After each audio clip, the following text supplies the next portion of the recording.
Hello, good morning. My name is Carvalho. I'm geologist and the scientific coordinator of Naturtejo UNESCO Global Geopark in Portugal, one of the partners of the Resilience Consortium. Naturtejo Geopark is a vast territory of 5,000 square kilometers, including 7 municipalities and over 500 villages and towns in a mostly rural landscape, where forestry is a very important economical activity.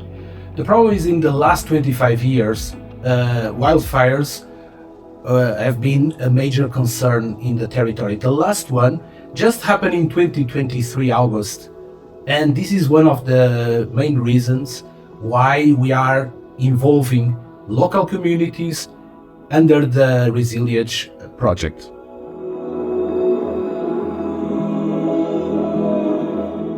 Since the beginning of the project, we managed, together with the partners of the Resilience project, to organize in the territory 2 workshops, one in the Living Science Center of Proença Nova and the other in the town of Oleiros, 2 of the areas most affected by the wildfires.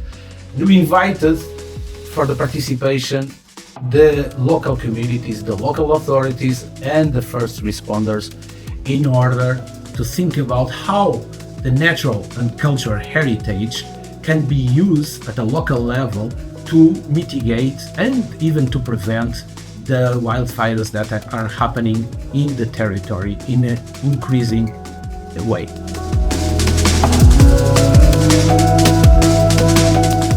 For a long time, this territory has been facing challenges, such as rural depopulation, aging and illiteracy. But also in recent years, we have seen the increasing numbers of tourists and settlers.